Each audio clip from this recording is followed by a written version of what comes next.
being present. And when people often first hear that, being present, what comes up in their mind is, but I am present. You know, everybody thinks that they are present. I thought that too, until I realised that I wasn't.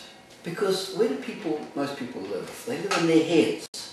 They live in their memories. They live in their thoughts, their daydreams, their imaginings, their what-ifs.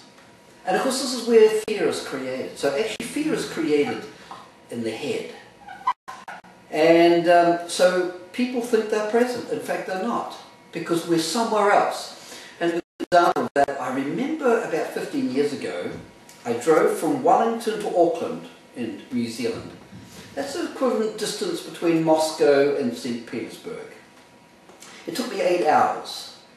And after 15 years, I can't remember a single thing that happened except for 3 seconds when I came around a corner too fast and there was a cop sitting on the side of the road, and wow, I slowed down. And so suddenly my fear or some outside event forced me to be present. And after 15 years, I still remember that clearly. But the rest of that 8-hour journey, I have no memory at all. Because see, when we're not present with life, life is something that happens to us. And I love the words of John Lennon from the Beatles, where he said that life is what happens when people are busy doing other things. And that's what people do. They are so busy thinking, planning, scheming, which is not being here now with what they're sensing in their body, what they're feeling in their hearts, and actually even being present with their thoughts, because you can be present with your thoughts and thinking of someone you love and the memory of that, and then you're present with that. That can be presence. But most people are on automatic pilot.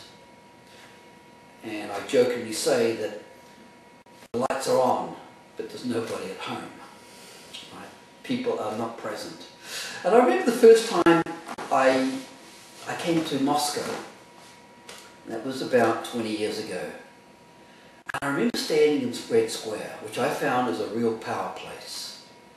And the words came into my mind, wow, here I am in Moscow. And after 20 years, I can remember exactly what I was wearing, what I was thinking. I can even remember what the people around me were doing. Because when you're fully present with any aspect of life, it becomes a permanent part of your consciousness forever.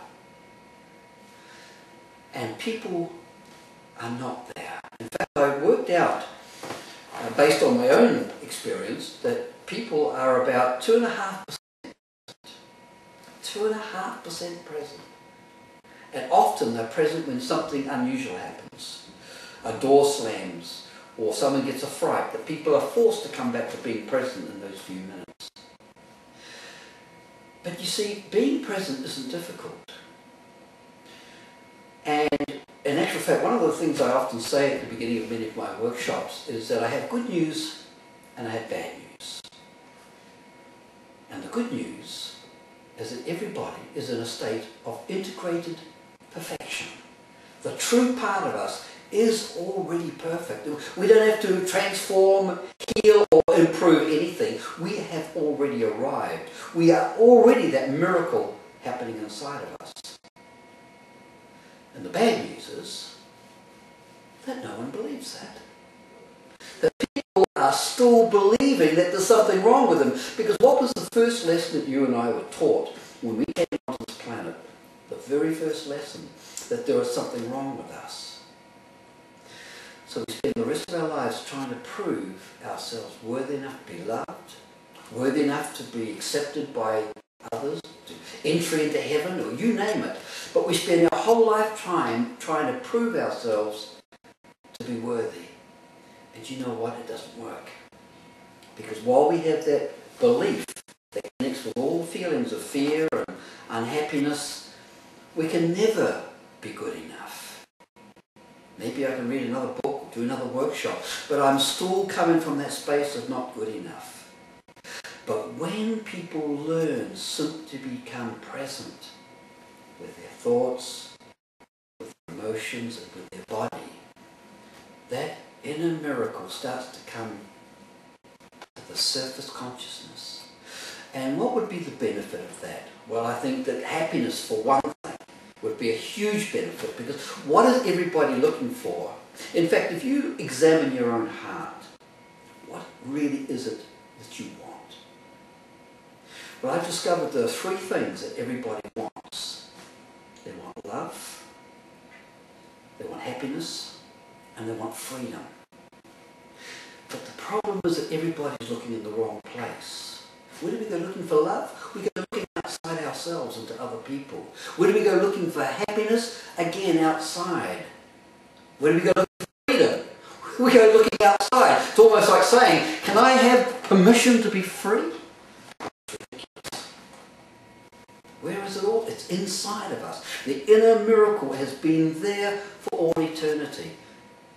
We are that inner miracle. And integrated presence, or the power of being present, is simply bringing people home to themselves, coming home to the power that they have. And this can be used in relationships, business. It can be used in every level of a person's life. The power of being present. It's the greatest thing I've ever discovered in my whole life, because it totally transformed it. Join us. Maybe it'll work for you too. Thank you.